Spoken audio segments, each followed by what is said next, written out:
Welcome to the Bill Walton Show. I'm Bill Walton, and I'm back today with my favorite national security expert, Stephen Bryan, who's with the Center for Security Policy. And Stephen's written some very interesting material about a couple developments pertaining to Europe and its security, and in fact, the United States and our security. Number one is that the Russians have developed a missile that could be a real game changer. And the other is that there's a report by a German think tank or EU think tank about the fact that Europe may not be able to defend itself in any type of war. So, with that happy news, Stephen, let's talk about the missile, which, as you said, is a real game changer. Yeah, I think it is. It's called Oрешniке. I think that means hazel. But I'm not a Russian speaker, so I'll leave it at that. It's an intermediate range ballistic missile. It was fired from a Russian base called Kapustin Yar. A yar is a ravine. It's about 1,000 kilometers from Dnipro, where the missile hit, or about 600 miles. So it's pretty far into the western part of Russia, this base. Anyway, the missile itself is a hypersonic platform. And I believe, and I think there's no proof about this, but it's really appears to be a missile that has on top of it a hypersonic glide vehicle. Now, a hypersonic glide vehicle is designed to leave space and skim the Earth's atmosphere and then descend at hypersonic speeds to a target. The Russians developed a system like this, about 2019, 2018, 2019, called a Vanguard. And it's a nuclear system that goes on top of an intercontinental ballistic missile. The one that was used in the attack in Dnipro appears to have been equipped with conventional munitions, not nuclear. And most of the reports back that up. The rocket itself, the Oрешniке, reached a speed of about 20 Mach, which is very fast. 20 Mach is around, I looked it up, 15,224 miles per hour. Yeah, I mean, it's fast. Better than my car. That's really fast. By the time the glide vehicle made it to release its munitions on the target, it was probably flying about half that speed, or Mach 10, 7,000, 8,000 miles an hour. And, what we understand so far, and I have, by the way, an interesting eyewitness report. I'll read it to you in a second. Is that it didn't have any explosives. The warheads were essentially solid iron, or I don't want to say iron because it probably wasn't, but some other hard material, probably tungsten carbide or something like that, that penetrated the earth, and what we would call a bunker buster. And eyewitnesses said, "Oh, it was like an earthquake. We were a mile away and our house cracked. It was that violent." And it hit this old Russian base, which is used to manufacture missiles by the Ukrainians, and did a lot of damage. Since then, the Ukrainians have sealed off the site and not let any eyewitnesses any longer get near it, other than people from NATO and the United States who are coming to examine what happened. So it had at least six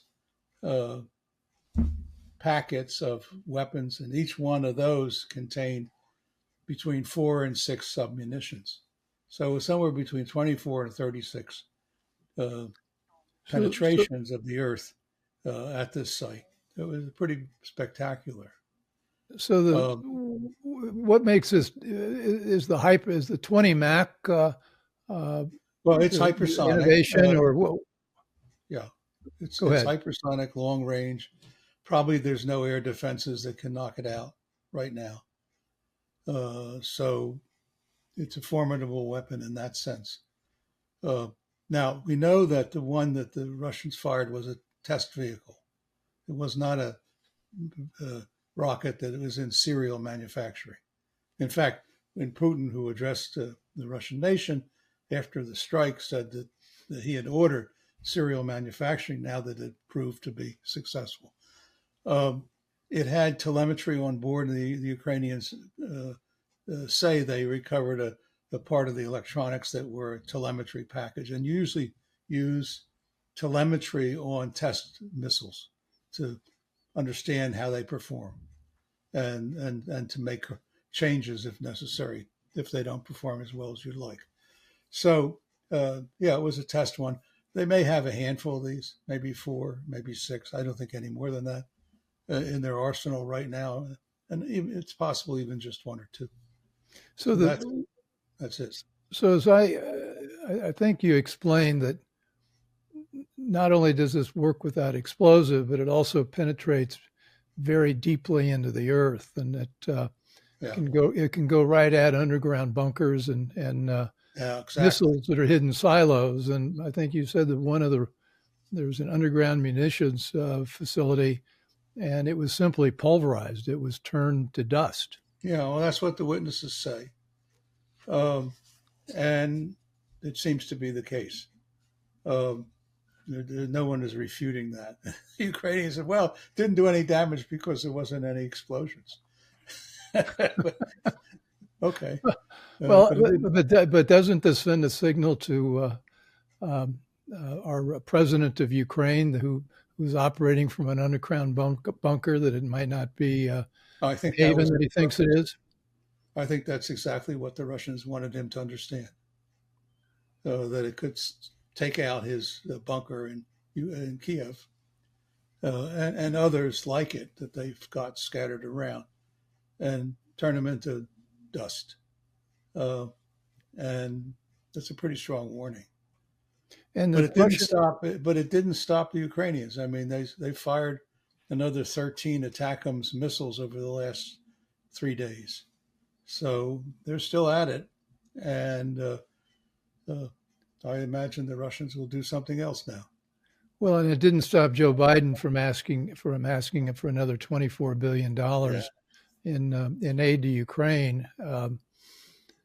It seems like there's this unreality around our thinking about how we're going to deal with this, and facts on the ground don't matter. And this missile is a massive new fact. I mean, it's a game changer. It wasn't the point also that this could be, it could easily reach London or Paris. Oh yeah, any place in Europe would be exposed to this type of threat. And it would have an impact of about a square mile, and it can be landed. I don't know exactly the impact. I mean, the pattern, because it would depend on the target. And in this particular case in Dnipro, it went after 2 workshops, number 7 and number 8, in a very large complex. It didn't hit the rest of the complex because those were underground operations, and destroyed them. So, yes, it could hit anywhere, but it doesn't have to just have a conventional warhead. Well, you meaning it could also have a nuclear warhead? Well, it's a dual threat, because the Russians don't build anything that can't mount a nuclear weapon. So does the United States have anything similar to this or close to it? No. We were working on a hypersonic glide vehicle. It was Lockheed, I think, that had the contract. And they tested it a number of times and it didn't work. So the project was stopped. So we have other hypersonic type of weapons, but they're relatively short range weapons. And this is a fairly, an intermediate range ballistic missiles has a couple thousand miles range. So it's not non-trivial. Well, do we have any defense systems to protect against it? No. As far as I know, we don't. The systems that we have, well, let's go through what we got. In Europe, we have deployed mostly Patriot. Patriot, but Patriot, when you say Patriot, there are a lot of different versions of Patriots, an evolving system. So which ones are where is another whole story. But I don't think Patriot could intercept it. I don't think the radar is good enough to pick up a hypersonic weapon. It's too late. If anyone that watches Patriots operate in the Middle East, in the Ukraine, sees very quickly that it's largely just a area weapon with very limited intercept capability. Even though it's supposed to have a long range, the intercepts are just about overhead when they happen. So that tells me that it couldn't do any good against this weapon at all, because it's never going to be able to react fast enough to deal with it. So we know it can reach all of Europe. Can it reach New York? No, that would be more like the Vanguard ICBM. Okay. Sarmat is the ICBM, and the Vanguard is the glide vehicle that the Russians have built, which is an intercontinental ballistic missile. That's, as far as I know, strictly nuclear, and it's an amazing thing because it can actually go into suborbital flight, and you don't know where it's going to come from, and there's a lot of issues with it. But we don't have anything that, certainly on the East Coast, we have nothing. On the West Coast, we have the ground-based interceptor, which has not done well against even supersonic targets. Forget about hypersonic. And it needs to be fixed. It's not a good system right now. It has a good radar, but the interceptor missiles are inadequate. And the other alternative is Aegis, which is at sea. And that depends a lot. It may be able to do something, maybe, but it has to be in the right place at the right time. And that's highly unlikely. I don't think we really have any missile defenses, right? Well, even before hypersonics, we don't have an adequate missile defense capability. So what has the Pentagon been doing for the last 20 years? Fooling around.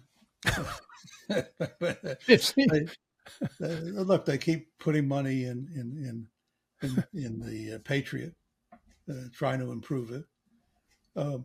They put money in billions into the ground-based interceptor, but it doesn't work very well. Aegis appears to work, but how well, that remains to be seen. No, we haven't really taken it seriously. Part of this goes back to, remember President Ronald Reagan proposed what he called the Strategic Defense Initiative, something that we in the often called Star Wars. But the notion was you're not going to intercept them when they're over your head. Forget about it. So you got to get them when they're in space, and largely in the just post-boost part. So when they're starting to rise into space, that's the time to kill them before they release their munitions. And that he had different schemes to do that. One of them was called Brilliant Pebbles, which would be space-based mini interceptors, if you want, that would kill these Russian rockets or Chinese rockets or whoever's rockets they were. That was never built. There was fierce opposition to it because it would destroy the doctrine of what's called MAD. Now, MAD means mutually assured destruction. The notion was that if they fire at us, we're going to fire at them. We're going to destroy each other. The world's over. Dr. Strangelove. Yeah, precisely. I mean, we have not evolved very far in that respect. But the scientists all complain, you can't do this, won't work. Scientists always complain when they have an agenda that's other than technical. But anyhow, the bottom line is it wasn't done.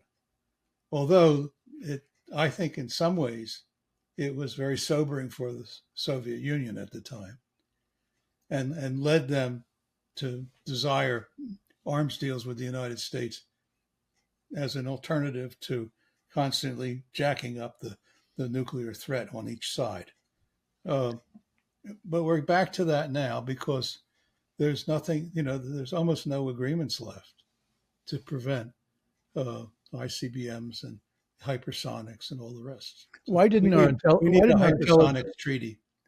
Why didn't our intelligence services know about this? I think they did know about it. In fact, as far as the Sarmat and the Vanguard is concerned, as part of the strategic arms agreements with Russia, the Russians actually showed it to our guys.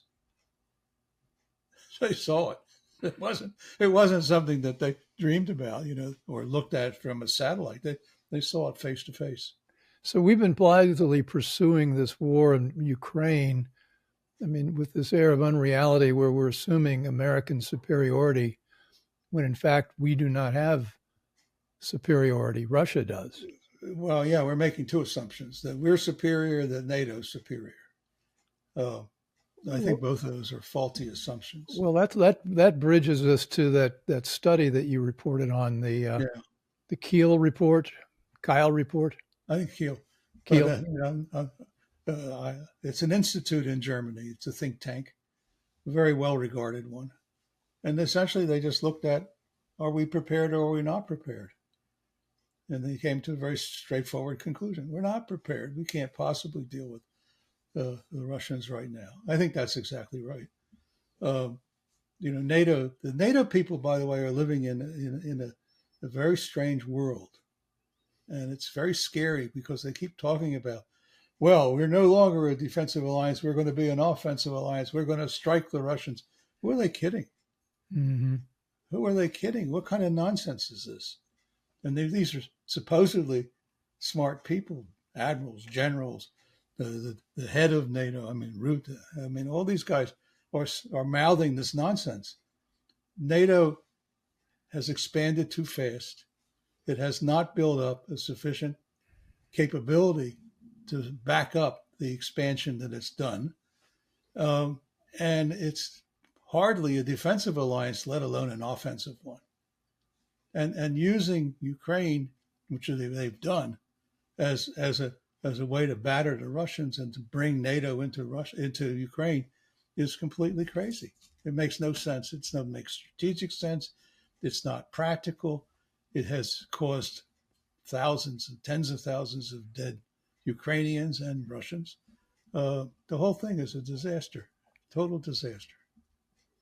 Well, they also had an interesting piece of the report about what Germany pays for its weaponry, and we think the Pentagon is yeah, no, they're rip-off artists there, or even exceeding ours.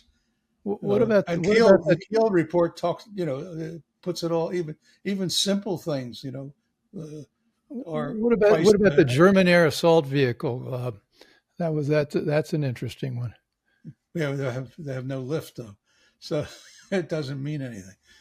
Look, there's a lot of corruption here on all fronts. I'm not saying the Russians aren't corrupt, by the way.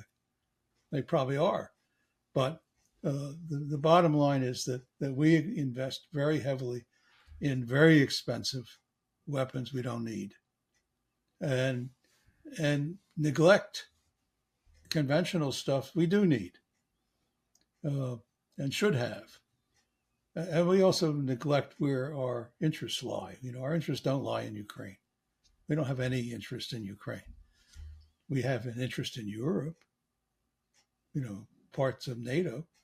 We have a very important interest in the Pacific, in protecting Japan and Taiwan and Korea, places like that. Those are pretty important interests: economic, political, military, all the rest. But we're not, we've done very little to strengthen our posture in the Pacific because we've dumped all our weapons into Ukraine. So we've left ourselves in a hole. It's very irresponsible. Well, we have 2 months until Trump comes into office, and we have Biden continuing to fire off missiles through his proxy. Well, he wants to go. Yeah, I mean that's an interesting thing in itself. I mean, look, everybody has sort of concluded that has any sense of responsibility. 2 or 3 people, maybe. But I mean, the general consensus is the Russians are winning the war in Ukraine. Not quickly, but winning it. And that the Ukrainians are running out of people. The situation on the front lines is dire. The casualties are, they lose 1,000 guys a day. I mean, You can't do that. Just can't do that. And they can't replace them. So everyone's concluded that this war is going to hell. Biden wants to get out of office before it collapses, I think.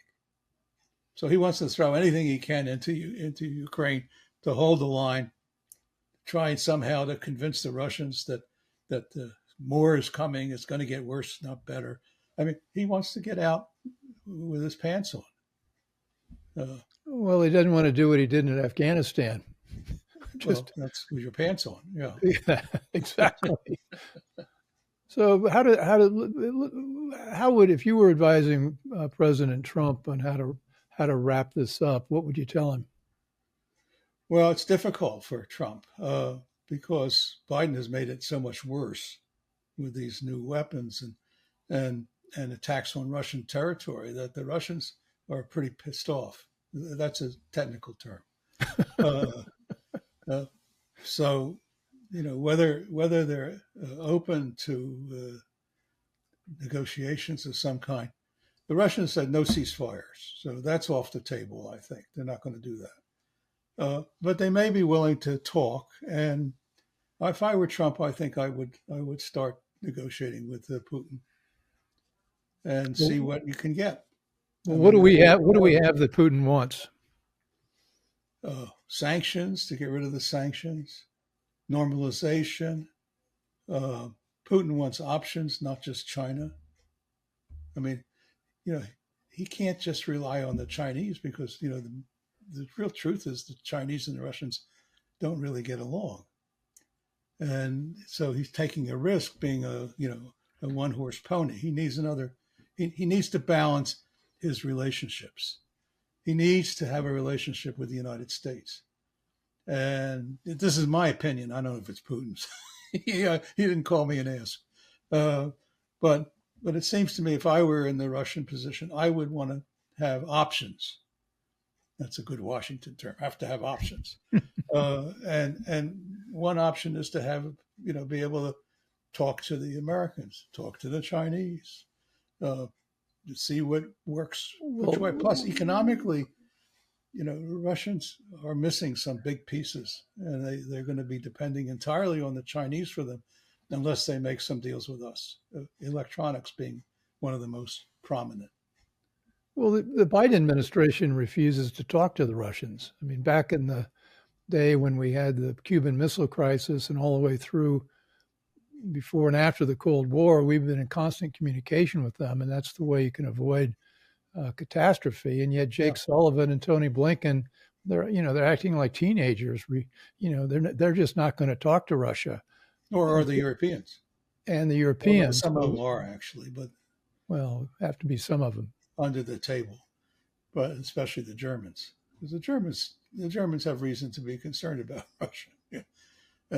And also it's a huge potential market for Germany, which they have taken off the table. And the German economy is ailing very badly. So they really need to get this over with and to make some deals with the Russians from an economic and political point of view.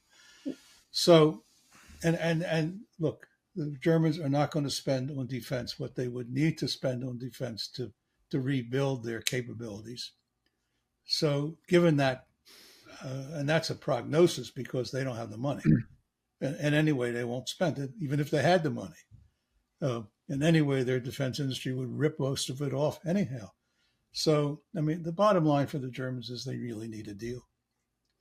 And they have an incompetent government, let's face it. The other thing is the Ukraine war has been a proving ground for what weapons work and what weapons don't. And so I think what Russia's figured out is most everything that we thought we had, and maybe what we thought we had, doesn't work.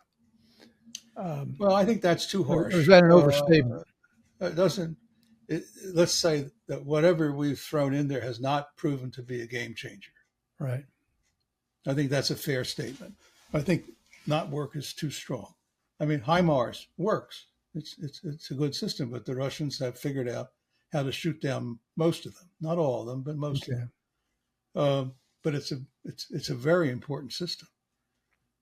But the big mistake, in my view, is that by throwing all this into Ukraine, we don't have any to use elsewhere. So we've left ourselves kind of naked, and we left our allies even more naked. There was an announcement just now by Japan that the U.S. Marines are going to be able to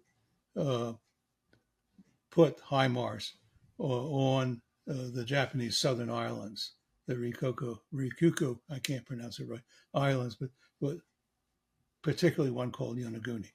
And the reason is it's about 90 miles from, even less, from Taiwan, and any Chinese sea invasion has to cross between there and the Japanese island and Taiwan. So with HIMARS, they can shoot down and destroy these ships. So it's a very important strategic thing. But we don't have enough HIMARS because we've thrown them, especially the long range ones, which are being used in Ukraine. So what is this? Why are we doing that? We didn't safeguard our own interests here at all. So the Japanese have made an announcement. It's a very important announcement. It's a very welcome one, and it will help stabilize, I think, then tell the Chinese that if they try something, they're going to pay a price. But, whether we can back it up with the hardware is another whole different story. Have you seen anything that suggests President Trump and the people he's putting into place see this in the clear-eyed way that you've explained it? Well, I don't know all the Trump people, the new ones, and I haven't talked to them. Occasionally I read statements by some that make a lot of, like Vance, who makes a lot of sense to me. Certainly Tom Cotton makes a lot of sense to me, people like that. And I'm encouraged. I mean, the real problem Trump faces is being sucked into supporting what Biden started. And there's a risk that could happen. What about Marco Rubio? Well, I very much like Marco Rubio, and I think he's sensible when it comes to Ukraine. I think he understands the game. I think he will be a very good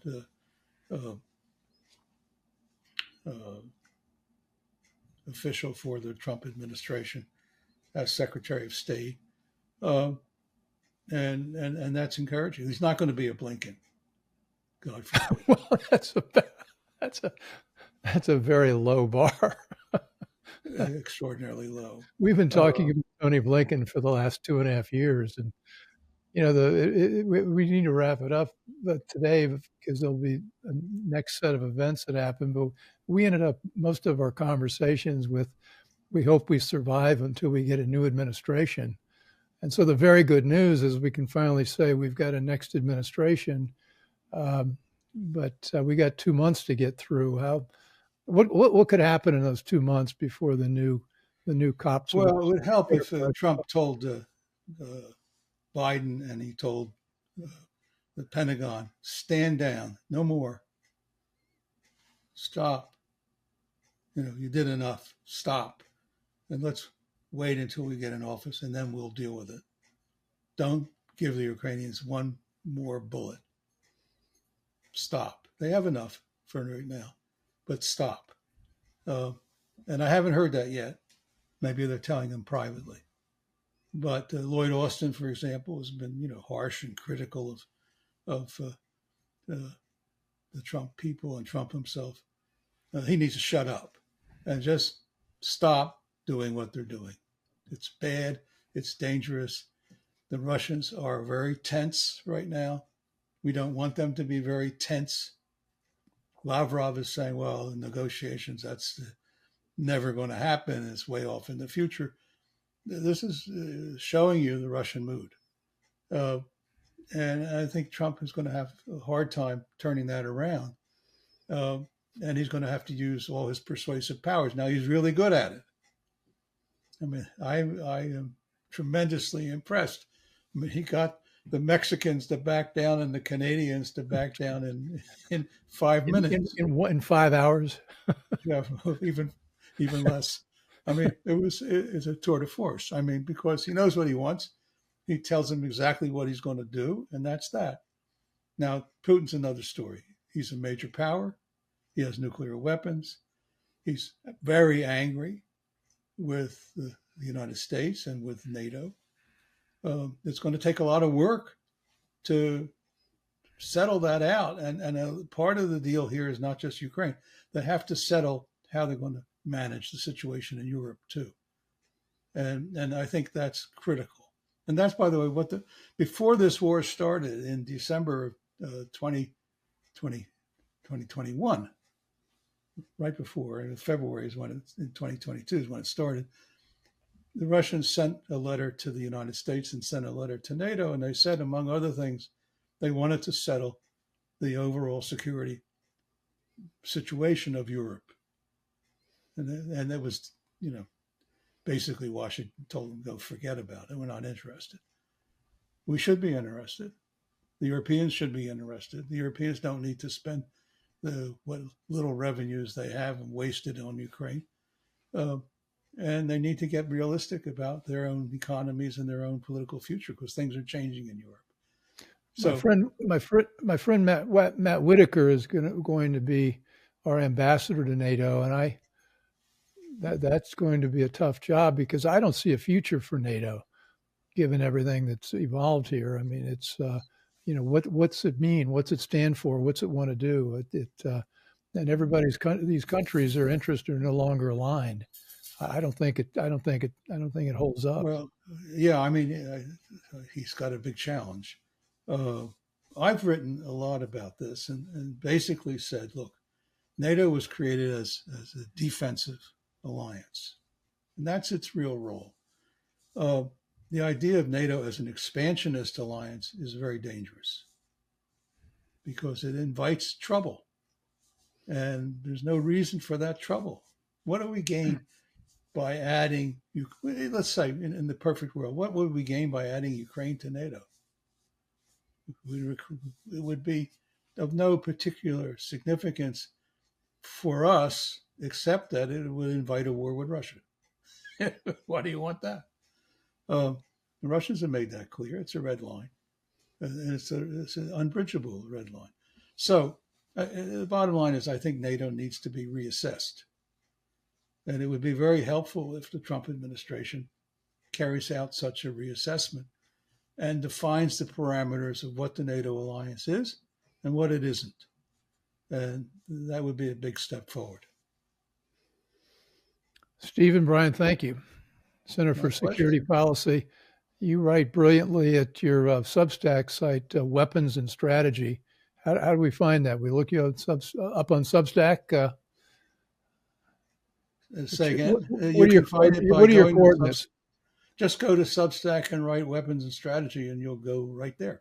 Okay. And subscribe. I like subscribers, And paid subscribers are even better. No, I don't take any money. You don't take any money? No, it's free. It's a free site. Yeah. I don't take a nickel. I don't want a nickel.